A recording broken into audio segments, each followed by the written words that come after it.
Shalom Bapak Ibu Saudara yang dikasihi Tuhan. Apa kabarnya hari ini? Saya percaya kita semua dalam perlindungan, dalam kasih karunia Tuhan. Dan pada minggu ini kita datang kembali, sekalipun masih beribadah online, tapi kita percaya Tuhan Yesus tetap ada dalam kehidupan kita. Amin. Dimanapun kita berada, kita percaya hadirat Tuhan itu ada dalam kehidupan kita. Dia sanggup menjamah kita, Dia sanggup memulihkan hidup kita. Mari kita siapkan hati kita untuk ibadah kita pada hari ini. Kita berdoa bersama-sama. Bapa, kami mengucap syukur buat hari ini. Terima kasih pada minggu ini kami berjumpa kembali dalam ibadah online ini. Kami tetap mengucap syukur karena kami tahu, kami percaya Engkau tetap hadir di dalam ibadah kami. Roh Kudus, Engkau berperkara, Engkau menjamah setiap kami dimanapun kami berada. Engkau yang melawat kami, Engkau yang memulihkan kami, Engkau yang menguatkan kami. Dan kami percaya ada sukacita Allah yang dicurahkan, dilimpahkan dalam kehidupan kami. Menjadi kekuatan kami untuk menjalani kehidupan kami. Terpujilah nama Tuhan, di dalam nama Yesus kami berdoa. Haleluya. Amin. Bapak Ibu Saudara, kita percaya bahwa sukacita sorga itulah kekuatan dalam kehidupan kita. Untuk terus kita melangkah hari-hari ini. Amin. Haleluya. Mari bertepuk tangan bersama-sama. Kita percaya ada sukacita Allah dicurahkan. Haleluya.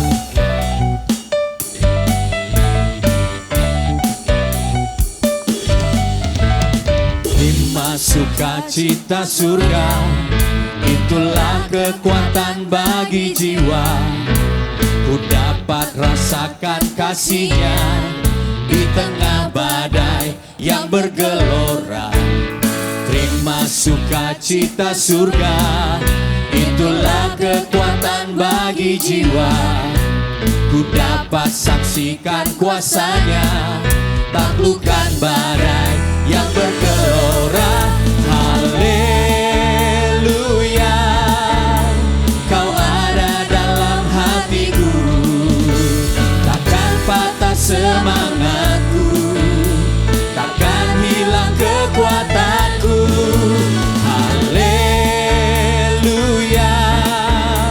ku mau bersorak bagimu. Sukacita surga nyata penuhiku. Terima kasih Tuhan, biar sukacitamu dicurahkan atas kehidupan kami. Oh, haleluya. Mari sama-sama katakan terima. Terima sukacita surga, itulah kekuatan bagi jiwa. Ku dapat rasakan kasih-Nya di tengah badai yang bergelora. Terima sukacita surga, itulah kekuatan bagi jiwa. Ku dapat saksikan kuasa-Nya, taklukkan badai yang bergelora. Haleluya, Kau ada dalam hatiku, takkan patah semangatku, takkan hilang kekuatanku. Oh, haleluya, ku mau bersorak bagimu. Sukacita surga nyata penuhiku. Terima kasih Tuhan. Mari sama-sama katakan lagi. Haleluya, Kau ada dalam hatiku, takkan patah semangatku, takkan hilang kekuatanku. Haleluya, ku mau bersorak bagimu. Sukacita surga nyata penuhiku.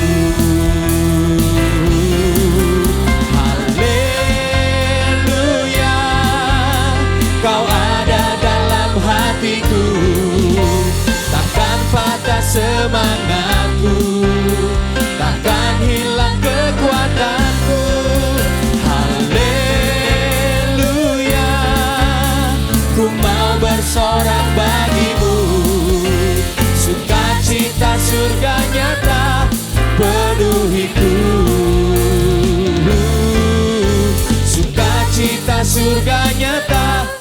memenuhiku.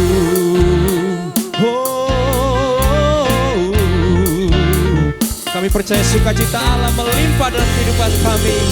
Haleluya, haleluya, haleluya. Mari kita siapkan hati kita. Ada persembahan pujian yang nanti akan dinyanyikan oleh anak-anak remaja. Kita percaya biar pujian ini menjadi berkat bagi kita. Kita bersama-sama untuk memuji, menyembah Dia. Haleluya.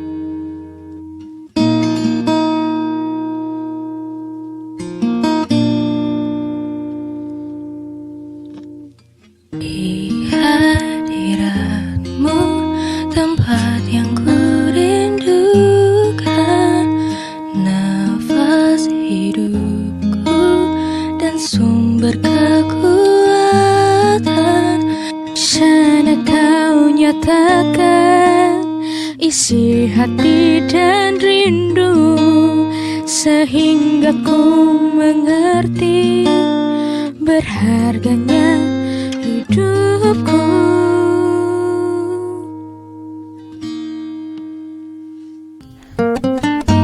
Hadiratmu yang membawaku, terima semua janjimu, mengubah hidupku menjadi indah. Hadiratmu yang menguatkan aku di dalam pengharapan. Yesus untuk selamanya hiduplah dalamku. Di hadiratmu tempat yang ku rindukan, nafas hidupku dan sumber kekuatan. Di sana kau nyatakan isi hati dan rindumu, sehingga ku mengerti berharganya hidupku. Hadiratmu yang membawaku, terima semua janjimu, mengubah hidupku menjadi indah. Hadiratmu yang menguatkan aku di dalam pengharapan. Yesus untuk selamanya hiduplah dalamku. Hadiratmu yang membawaku, terima semua janjimu, mengubah hidupku menjadi indah. Hadiratmu yang menguatkan aku di dalam pengharapan. Yesus untuk selamanya hiduplah dalamku. Yesus untuk selamanya hiduplah dalamku.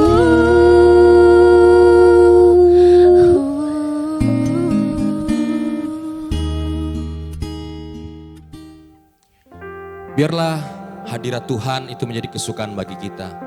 Hadirat Tuhan menjadi kekuatan, pengharapan bagi kita. Haleluya. Tiba saatnya kita akan mendengarkan firman Tuhan. Kita mau tinggikan Dia lebih lagi, sebab Dia Allah yang layak dipuji dan disembah. Haleluya.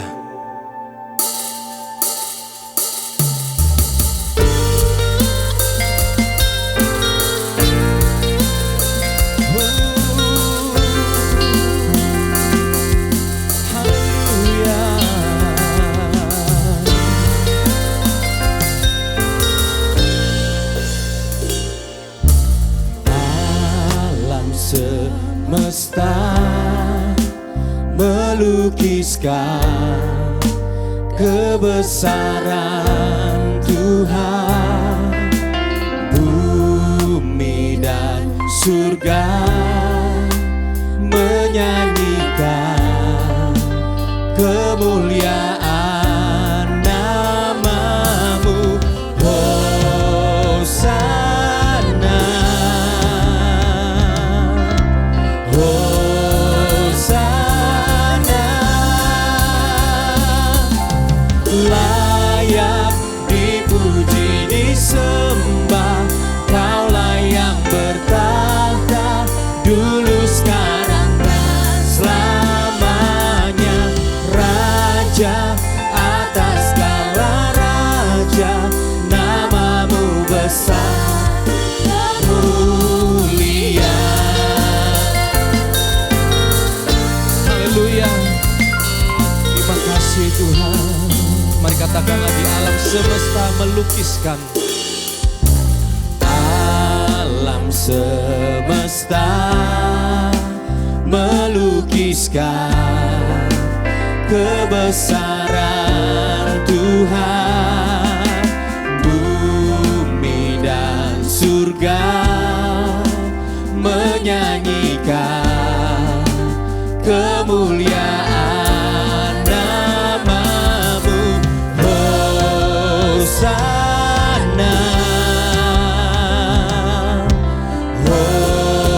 Hosana, layak dipuji disembah, Kaulah yang bertahta dulu sekarang dan selamanya, Raja atas segala raja, nama-Mu besar termulia.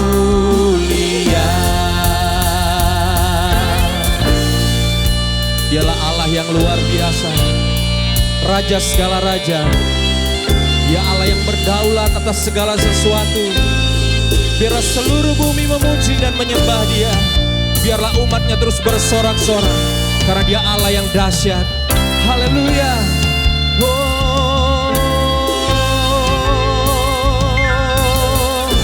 Terima kasih Tuhan. Terima kasih Yesus. Hosana,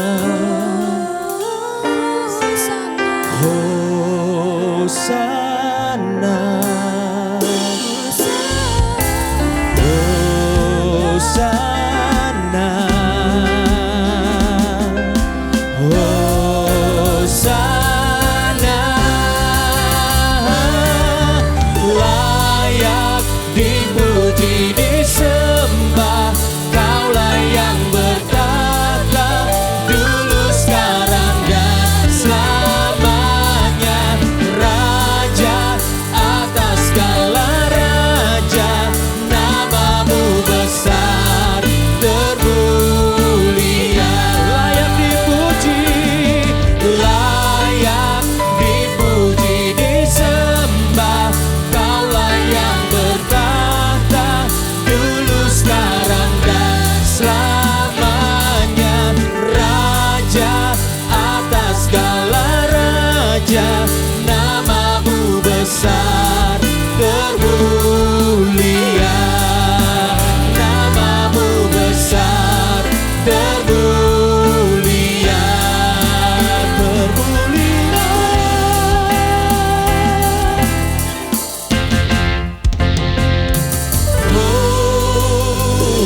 Kita kasih tepuk tangan yang paling meriah bagi Tuhan Yesus. Dia layak dipuji dan disembah. Haleluya, haleluya. Mari angkat tanganmu di hadapan Tuhan, mulai sembah Dia. Haleluya. Terima kasih Yesus. Kau layak dipuji dan disembah. Kau layak dipuji disembah.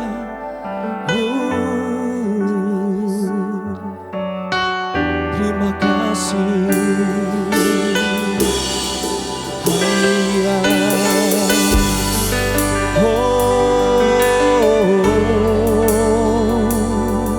Kau layak,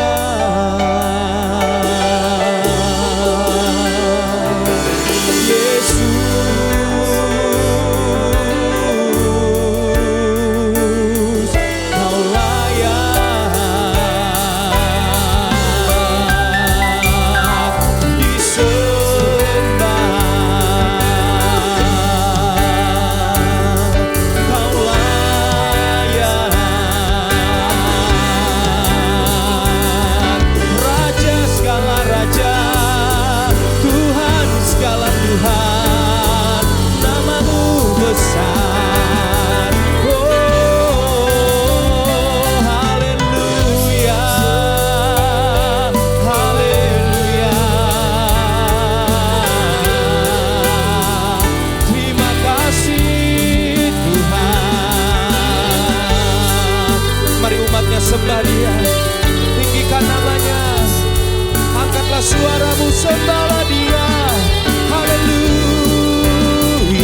Terima kasih Bapa, kami mengucap syukur untuk hari ini.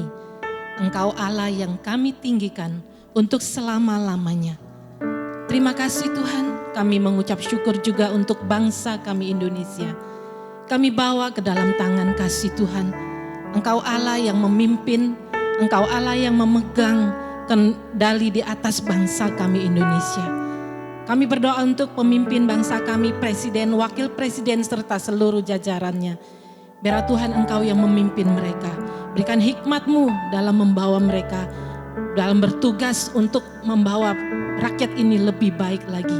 Terima kasih Tuhan Yesus untuk kasih setia-Mu atas bangsa ini.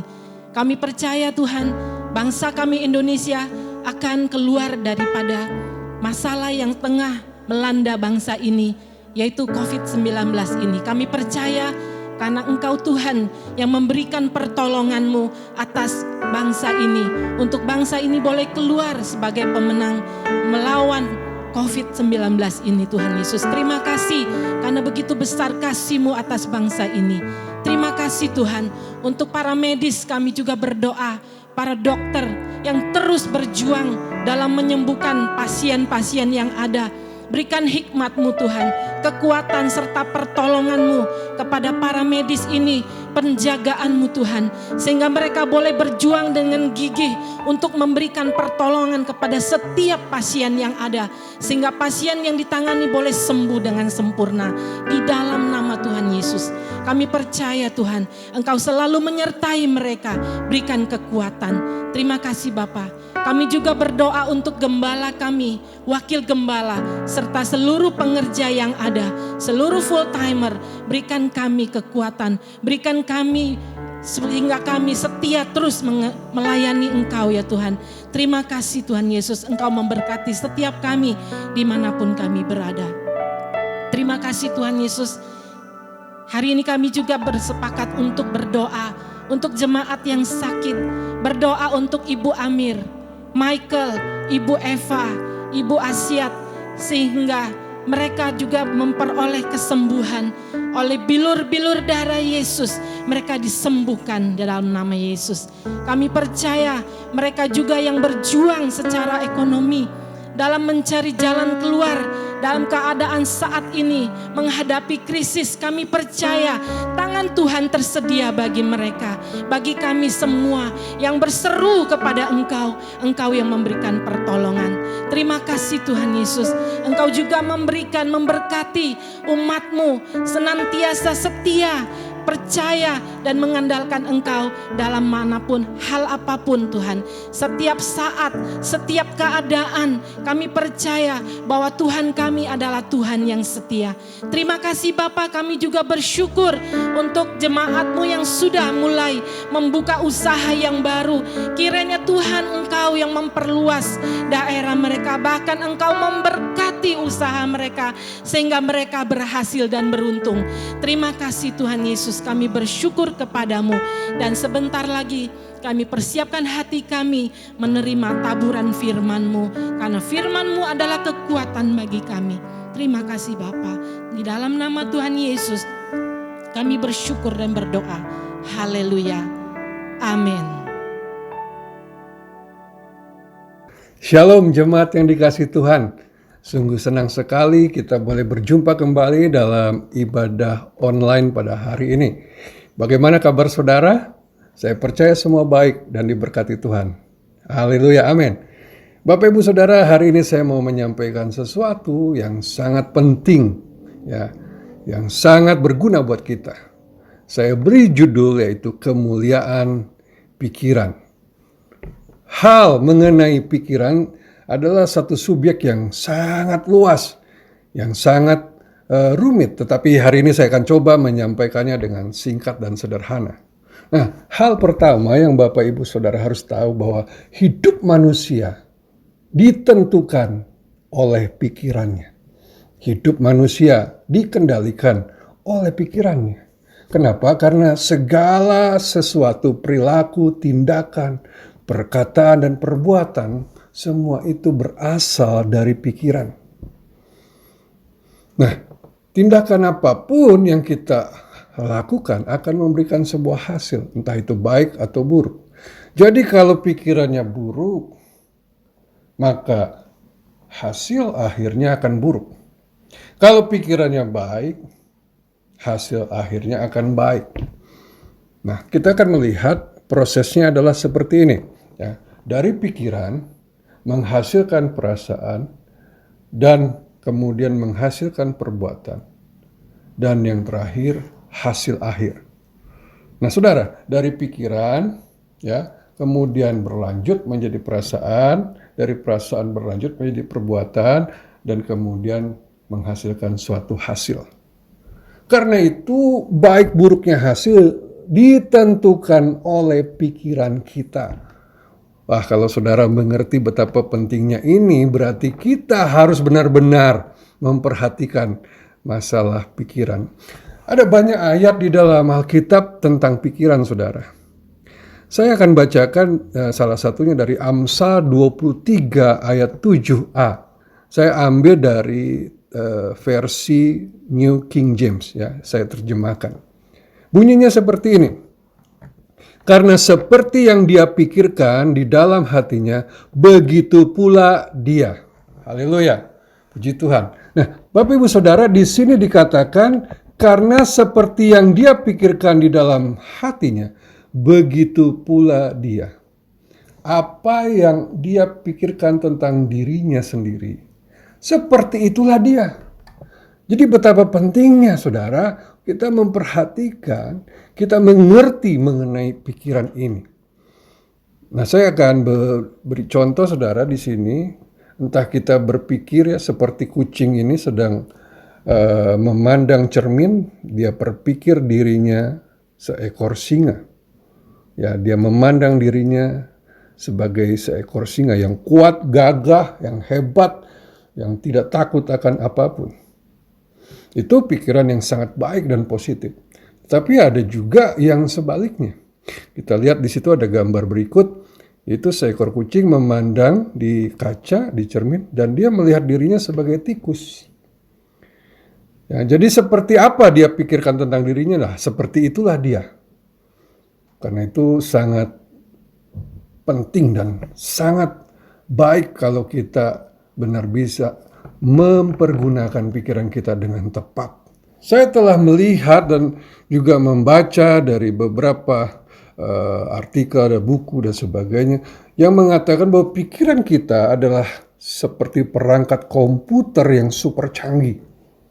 Ya, cara kerjanya, sistemnya, konsepnya, cara beroperasinya, semuanya itu mirip seperti komputer, super canggih. Nah, komputer itu apa? Komputer adalah alat yang dipakai untuk mengolah data, ya, mengolah informasi menurut program yang telah dirumuskan. Jadi ada program-programnya dalam komputer, ya, beda-beda. Nanti saya akan jelaskan. Nah, singkatnya, komputer adalah sistem pengolah data atau informasi. Ya, ada data dimasukkan, informasi dimasukkan di dalam komputer. Kemudian oleh komputer itu diolah, diproses, kemudian untuk mendapatkan suatu hasil. Nah, cara berpikir itu sama, ya. Seperti tadi, data, informasi, kemudian masuk ke dalam pikiran, diolah, yang menjadi perasaan, dan kemudian melahirkan tindakan, dan menghasilkan suatu hasil. Jadi persis seperti itu. Nah, saudara, kalau ternyata pikiran kita seperti komputer, cara kerjanya, karena itu kita harus mengerti seperti apa cara kerja komputer. Kalau kita melihat hari-hari ini, dunia sangat bergantung pada komputer. Kita tahu ada banyak jenis komputer. Nah, di gambar ini saudara bisa lihat hardware komputernya beda-beda, ya. Di situ ada jenis iMac, Apple, ada jenis yang biasa, CPU, dan juga ada laptop dan sebagainya. Nggak penting saudara casing luarnya seperti apa, ya. Karena kita berbeda-beda, ya. Ada orang dari suku tertentu, ya. Orang yang mungkin juga latar belakang pendidikannya berbeda, atau faktor ekonominya berbeda, itu nggak penting, saudara. Ya, casing itu nggak terlalu menentukan. Tetapi yang menentukan adalah apa yang di dalam komputer tersebut. Nah, di dalam komputer ada otak komputer. Ini inti, bagian inti. Di dalam komputer disebut ya prosesor. Jadi otak komputer adalah prosesor. Prosesor adalah komponen komputer yang merupakan otak yang menjalankan proses dan pengendali kerja komputer. Jadi pada dirinya inilah, ya pada prosesor inilah proses, segala proses itu terjadi. Prosesor ini memproses data atau informasi sesuai dengan program yang diberikan kepadanya, yang diinstalkan kepadanya. Program apa itu? Ya, hasilnya akan nanti untuk apa? Sangat luar biasa.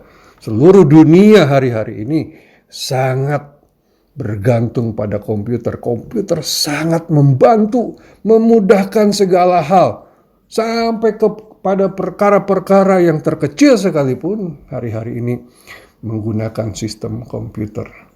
Nah, program-program apa yang ada dalam komputer? Kita lihat contohnya di sini.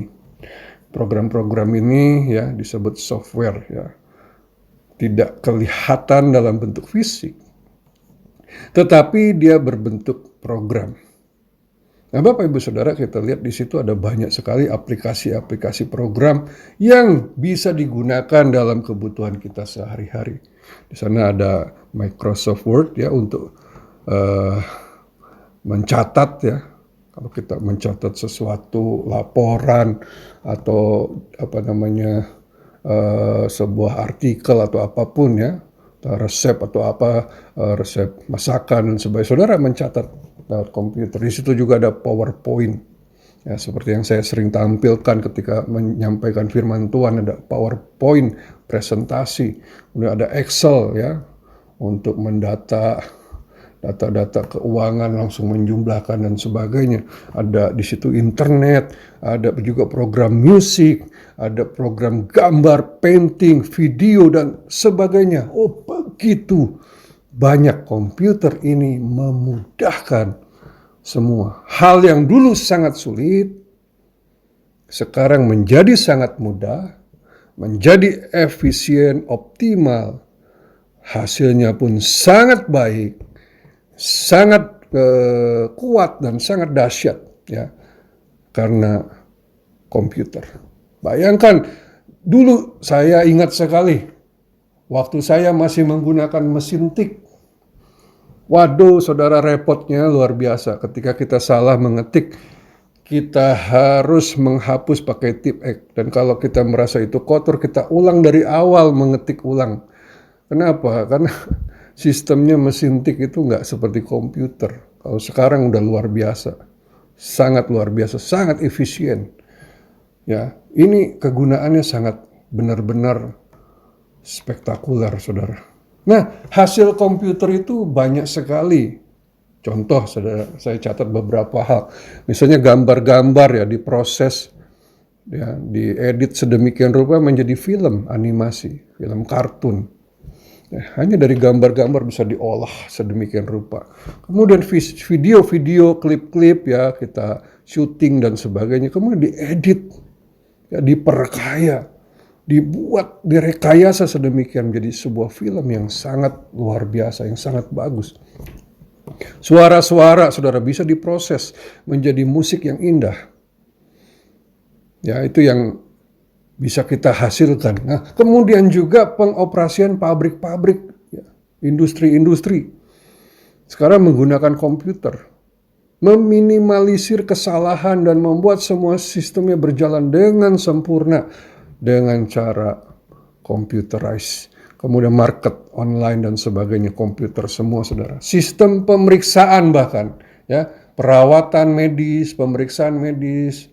Kalau dulu orang cuma pakai denyut nadi ya, periksa kesehatan, melihat mata, kemudian lidah atau stetoskop juga.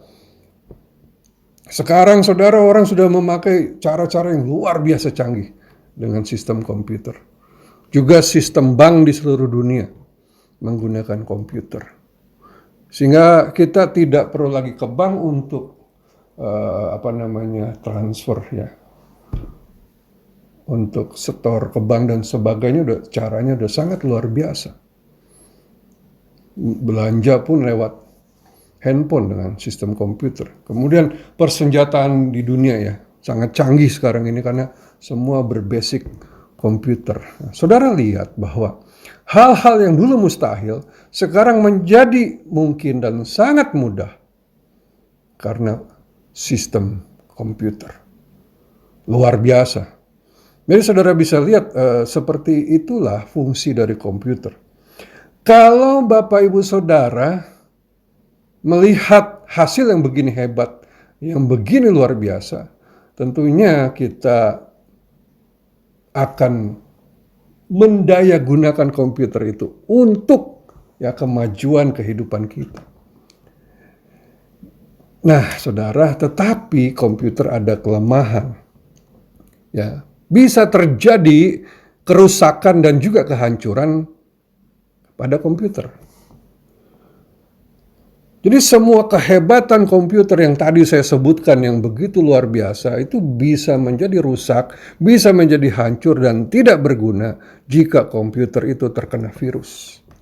Saudara bisa bayangkan betapa misalnya jaringan komputer di seluruh bank, misalnya bank bank A misalnya terjadi kerusakan karena virus atau kena hackers menaruh virus, maka seluruh data, maka seluruh sistem, seluruh pengoperasian akan kacau, akan rusak.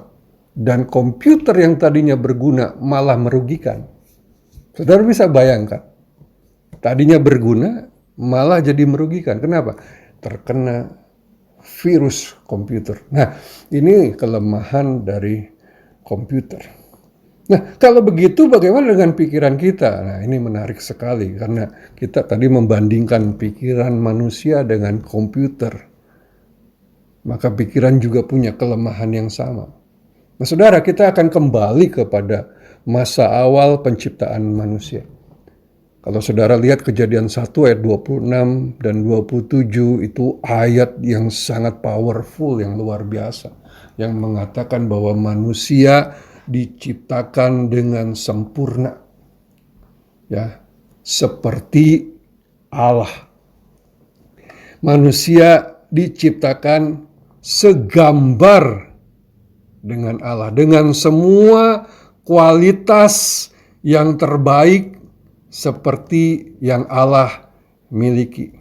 Ya, kalau saya pakai bahasa komputer bahwa manusia dulu diprogram persis seperti Allah. Wah, ini spektakuler. Ya, manusia diprogram pikirannya, jiwanya, rohnya diinstal oleh Allah sempurna seperti dirinya sendiri. Jadi kualitas yang ada pada Tuhan, pikiran yang ada pada Tuhan, perasaan yang ada pada Tuhan, karakter yang ada pada Tuhan, segala nilai-nilai yang ada pada Tuhan, segala perbendaharaan di dalam diri Tuhan itu ada di dalam manusia. Wah, kalau kualitas seperti itu tentunya hasil yang dibuat oleh manusia sama persis. Ya, apa yang Allah lakukan dia bisa lakukan. Tetapi ada sayang sekali bahwa manusia telah dirusak. Kalau tadi komputer dirusak oleh virus, maka manusia juga dirusak oleh virus dosa dan juga iblis. Virus dosa dan iblis menyebabkan manusia hancur, menyebabkan manusia terpuruk ke titik paling rendah, sehingga tadinya mulia, sempurna seperti Allah, dengan segala kualitas yang terbaik, dengan segala perbendaharaan yang terbaik yang dari Allah, sehingga ketika dia berbuat sesuatu semuanya terbaik, perkataannya terbaik. Tapi karena virus dosa dia terpuruk, dan dikatakan dalam Alkitab, dalam kitab Roma, bahwa manusia telah jatuh ke dalam dosa dan kehilangan kemuliaan Allah. Karena virus itu semua kualitas tadi musnah. hilang, lenyap, hancur, rusak. Bisakah saudara bayangkan seperti apa kerusakan? Pikiran manusia yang dulunya berfungsi untuk mendukung manusia, ya seperti komputer tadi, untuk melakukan ya semua dulu mendukung pikiran manusia, perasaan manusia, segala hal yang ada pada diri manusia, dulu berfungsi mendukung manusia untuk melakukan perkara-perkara yang baik dan hebat. Malah karena virus ini ya, malah berbalik menentang dan merusak hidup manusia itu sendiri. Jadi pikiran yang dulunya berguna untuk mendukung manusia malah berbalik menentang dan merusak hidup manusia karena dosa. Jadi dengan demikian sekarang pikiran itu dalam kondisi jatuh. Dalam kondisi bukan performa yang terbaik. Alkitab mencatat dalam Kejadian 6 ayat 12 sebuah kalimat dari hati Allah yang sangat sedih.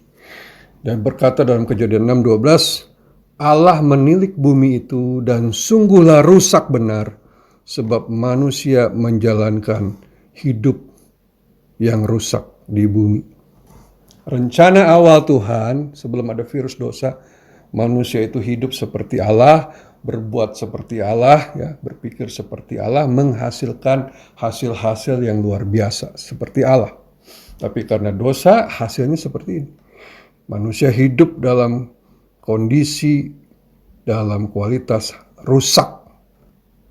Nah, kita lihat prosesnya, pikiran yang rusak mengakibatkan perasaan yang rusak dan memberikan hasil yang rusak. Ya, pikiran manusia yang udah terkontaminasi oleh virus dosa menyebabkan perasaan juga yang rusak dan hasilnya juga rusak. Atau hidupnya jadi rusak, dimulai dari pikiran yang terkontaminasi oleh virus dosa. Nah, kita akan melihat beberapa contoh, mungkin ada ya dalam diri kita nih program-program yang salah atau rusak di dalam hidup saudara yang seringkali menentang saudara. Program-program ini yang membuat hidup kita rusak, membuat hidup kita gagal, hidup kita hancur. Apa saja ya? Kita lihat program-program yang salah atau rusak. Ya kita lihat di situ pikiran gagal. Mau lakukan apa saja selalu berpikir pasti gagal. Jadi kita nggak bisa berani melakukan sesuatu. Kenapa? Karena kita udah belum apa-apa udah berpikir saya pasti gagal. Itu bukan mendukung kita, itu malah mensabotase kita. Kemudian pikiran tak berdaya atau tidak mampu. Mau bikin apa saja, selalu aduh saya nggak mungkin bisa, saya nggak mampu, saya nggak ada kekuatan, ya, saya nggak ada modal, misalnya saya orang ya kurang pendidikan, selalu berpikir tidak mampu. Ini sangat berbahaya. Kemudian pikiran takut, pikiran khawatir, mau bikin apa-apa yang dipikir bukan hasil yang baiknya, tapi gimana ya kalau gagal, gimana ya kalau rugi, gimana ya khawatir bahwa nanti hasilnya akan buruk. Selalu begitu, setiap mau melangkah, setiap ada rencana, baru di pikiran, dia mensabotasi dirinya sendiri dan berkata, waduh saya takut, nggak bisa saya lakukan. Betapa hancurnya hidup manusia kalau program ini ada dalam dirinya. Pikiran miskin. Ini banyak sekali. Ya manusia kaya atau miskin, saudara, bukan dimulai dari berapa banyak harta yang dia miliki, tapi dari pikirannya. Kalau pikiran dia miskin, dikasih uang berapa banyak pun, dia akan jatuh miskin lagi. Kenapa? Karena dia punya konsep, dia punya sistem, dia punya prosesor di dalam pikirannya, apapun ya yang ada pada dia proses untuk dijadikan miskin. Itu mental, saudara. Makanya orang seperti ini akan terus-menerus mengeluh dan menyalahkan keadaan dan terus meminta ya, mengharapkan orang lain memberi tapi dia sendiri tidak berbuat apa-apa. Kenapa? Karena pikirannya miskin. Bisa juga dia kaya tapi pikirannya miskin. Ya, sehingga selalu ketakutan kehilangan uangnya, selalu kikir, tidak bisa memberi ya. Karena dia dikuasai oleh mentalitas miskin. Kemudian pikiran dihakimi. Wah, ini banyak banget hari ini. Apa sih pikiran dihakimi? Pikiran yang selalu apa ya disebutnya? Selalu berfokus pada apa kata orang tentang dirinya. Saya kadang suka ketawa ya melihat orang-orang yang kalau dia posting sesuatu di Facebook atau di mana ya biasanya di IG ya atau di YouTube, terus nggak ada yang kasih jempol, nggak ada yang komentar bagus misalnya, atau yang kasih jempolnya sedikit, dia down, dia merasa dihakimi. Apalagi kalau dia dicerca di komen-komen negatif ya. Di beberapa negara sampai bunuh diri gara-gara hal ini. Saudara, tipe-tipe seperti ini mau melakukan apapun selalu berpikir apa ya kata orang ya tentang saya kalau saya bikin ini, saya ngomong ini, saya posting. Oh repot saudara, dari 100 orang pikirannya beda-beda. Sebagus apapun yang saudara buat, pasti ada orang yang mengkritik. Saudara akan bisa gila kalau terus-menerus menggantungkan kehidupanmu pada penilaian orang. Yang lebih sadis saudara, dia bahkan menghakimi diri sendiri. Kenapa? Ini program iblis supaya dia hancur. Ya, supaya dia rusak, supaya dia nggak berdaya guna, supaya dia nggak optimal hidupnya. Wah, ini sebagian yang saya tulis ya. Nggak ada waktu untuk menyampaikan terlalu banyak ya. Saya akan singkat saja saudara. Nah, inilah mungkin ada dalam diri kita. Pikiran gagal, tidak berdaya, takut, khawatir, pikiran miskin, pikiran dihakimi. Nah sebenarnya dari mana semua pikiran-pikiran ini? Tentunya akarnya tadi dari dosa. Tetapi kehidupan kita dibentuk untuk berpikir seperti sesuatu yang tadi saya sebutkan akibat beberapa hal. Ya, contoh, saya beri contoh di situ ada beberapa lewat peristiwa-peristiwa yang terjadi dalam hidupnya. Ada peristiwa-peristiwa yang begitu membekas dalam hidupnya. Ya mungkin dia kegagalan ya, dia melakukan sesuatu, mencurahkan seluruh potensinya, seluruh hartanya, seluruh kemampuannya ternyata gagal, dan kemudian dia mencap dirinya memang saya orang gagal. Mungkin beberapa kali gagal dia merasa dirinya memang orang gagal.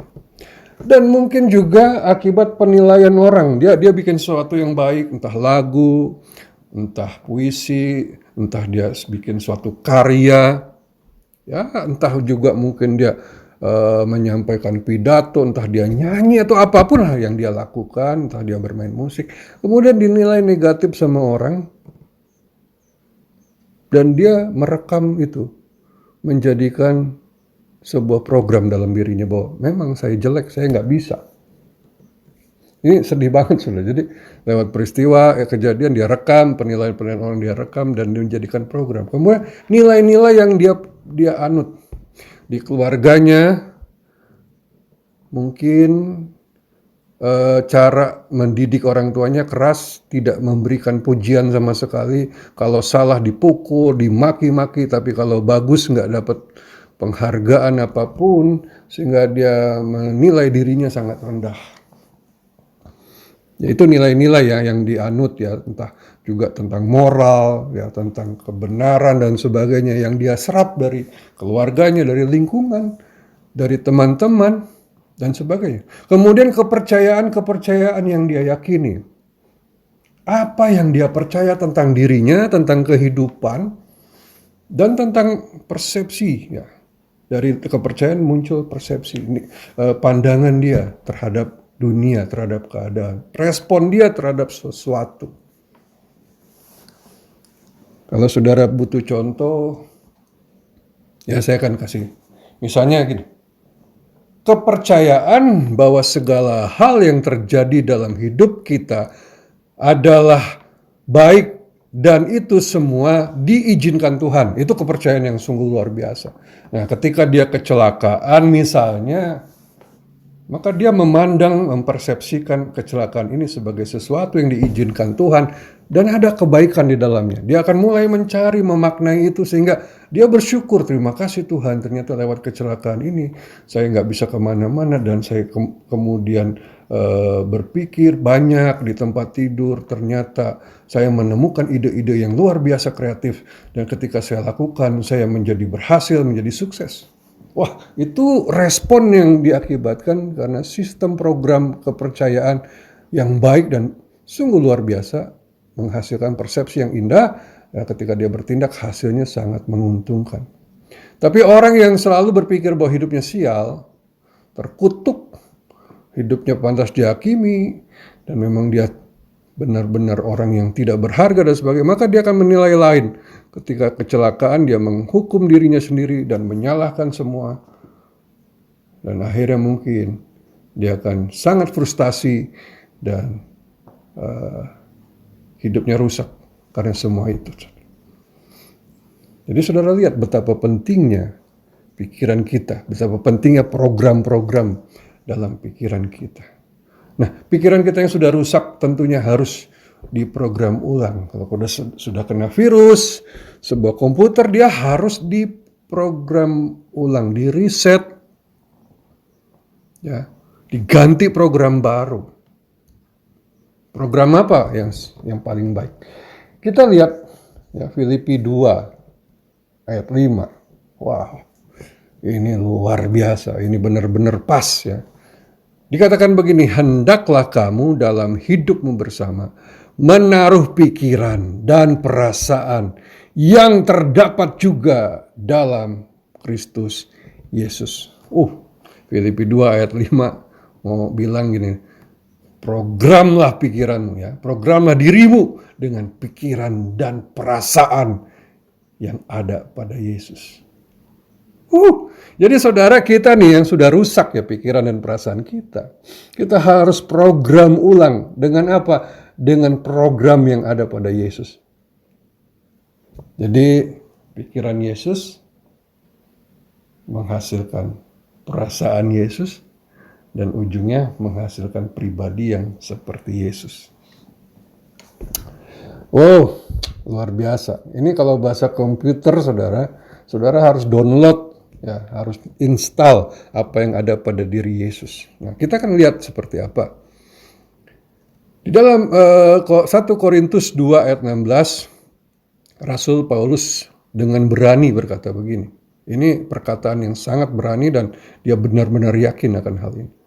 1 Korintus 2 ayat 16, sebab siapakah yang mengetahui pikiran Tuhan? Sehingga ia dapat menasehati dia?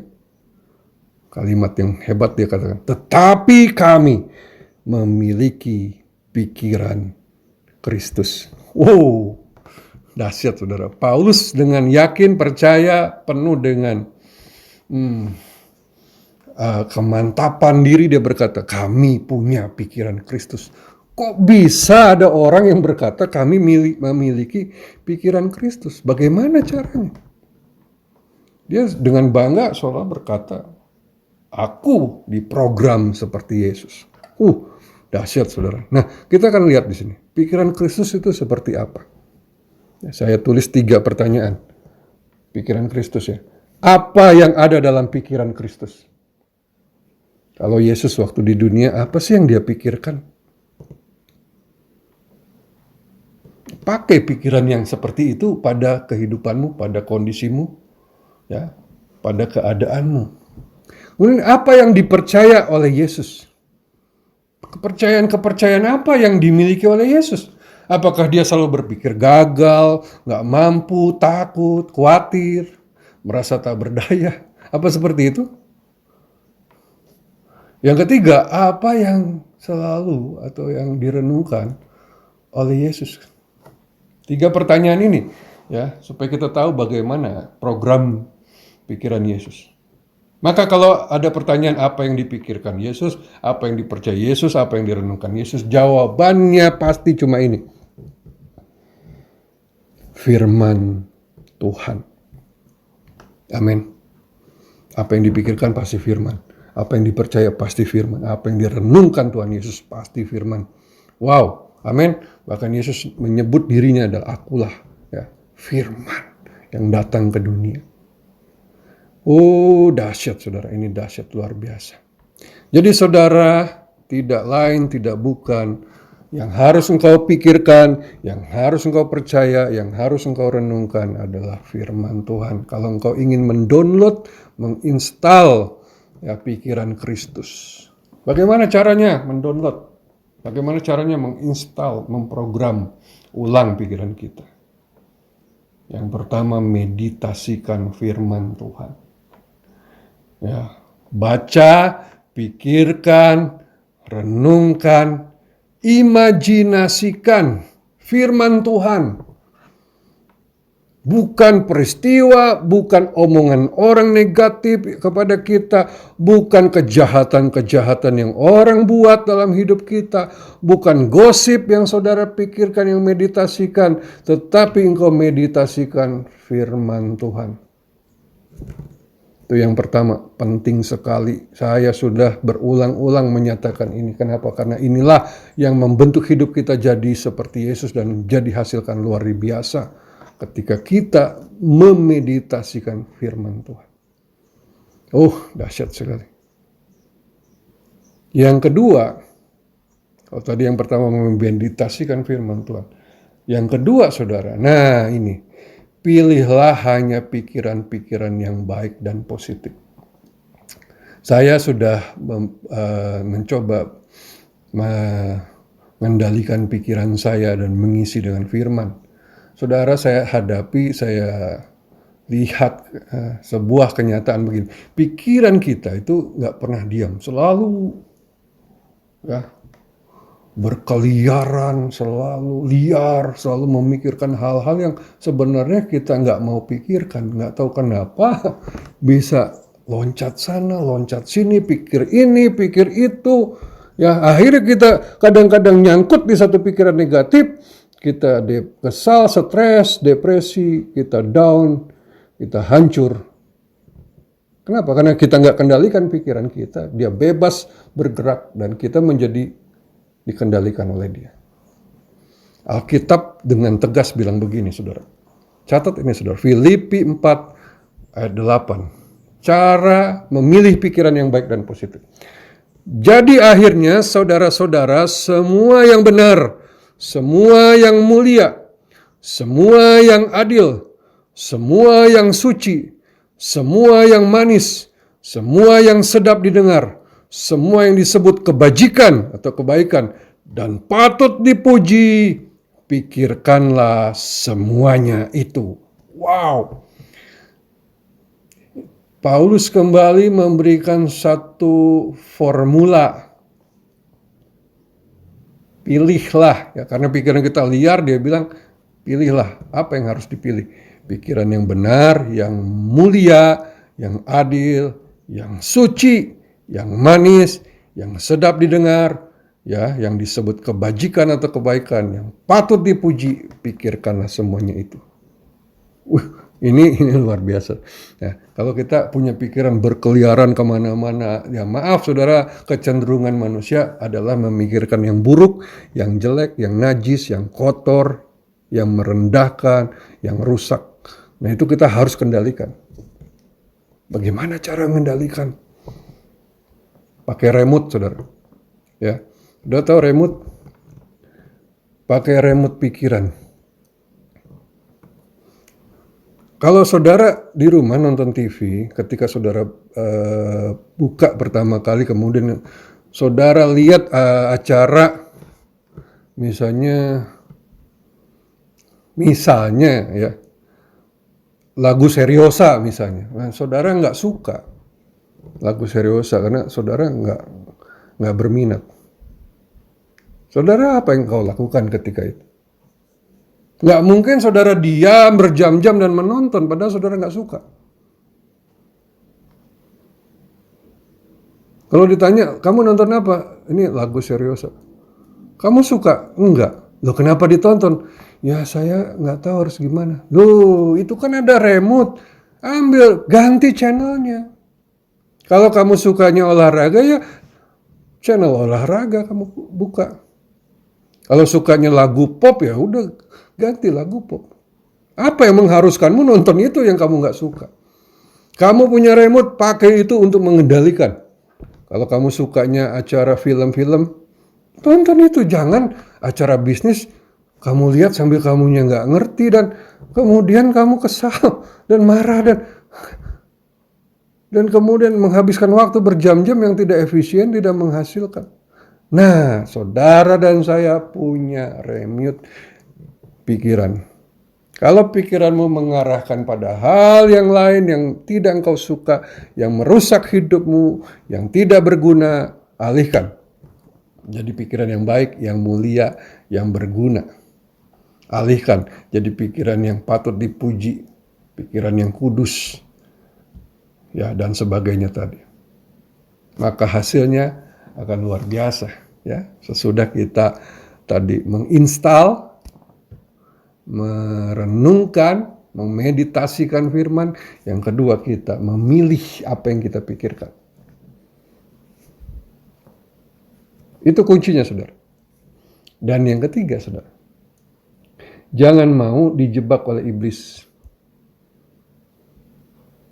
Iblis sering memakaikan kepada kita sebuah alat, ya sekarang ini terkenal namanya VR.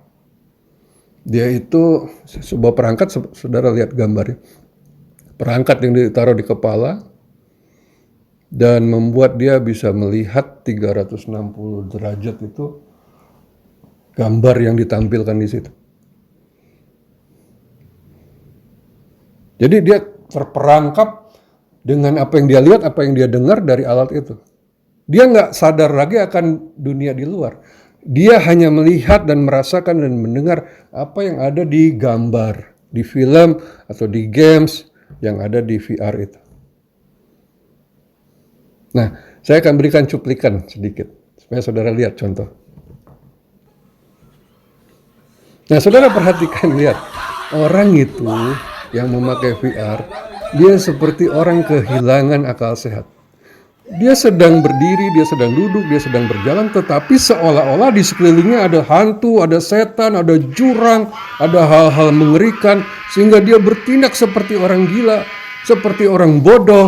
Dia tidak menyadari keadaan sebenarnya. Dia ditertawakan oleh orang-orang sekitarnya. Itu benar-benar seperti tontonan yang konyol dan lucu, perbuatan-perbuatan yang bodoh dan tidak masuk akal. Dan orang-orang tertawa, saudara, dan orang sampai jatuh.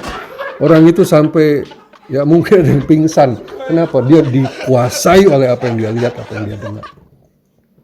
Saudaraku, iblis memakaikan VR ini dengan apa? Dengan membisikkan hal-hal negatif, membuat engkau mengimajinasikan keburukan-keburukan, mengenang semua perbuatan jahat orang, dan selalu menilai kita dengan buruk, memperkatakan hal-hal negatif. Ketika engkau mau melakukan sesuatu, engkau dikuasai oleh itu.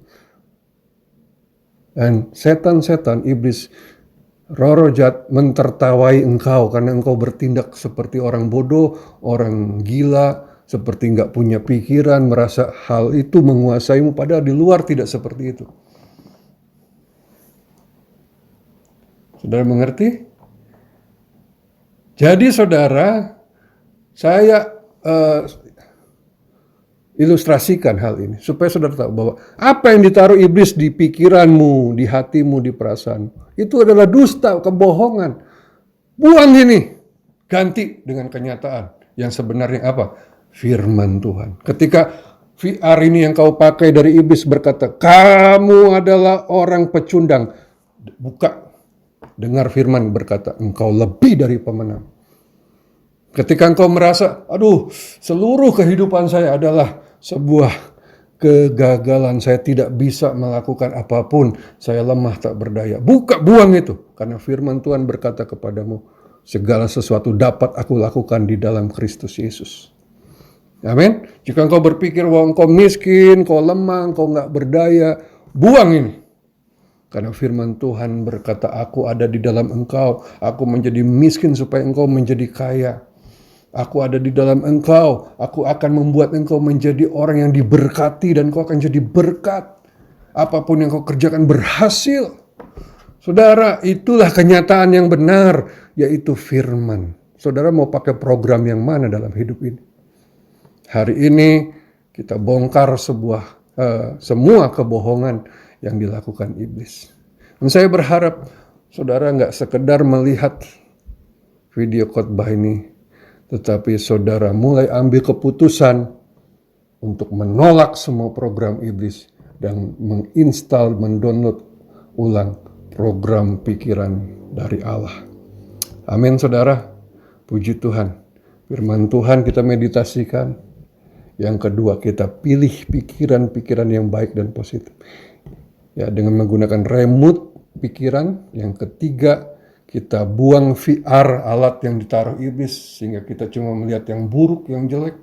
Kita buang, kita ganti dengan apa yang benar, yaitu firman Tuhan. Saya percaya saudara diberkati. Kalau saudara praktekkan, hidupmu akan berbeda, hidupmu akan berubah, engkau akan maksimal. Kita tidak mau lagi diperbudak oleh pikiran yang taruhkan oleh iblis. Amin.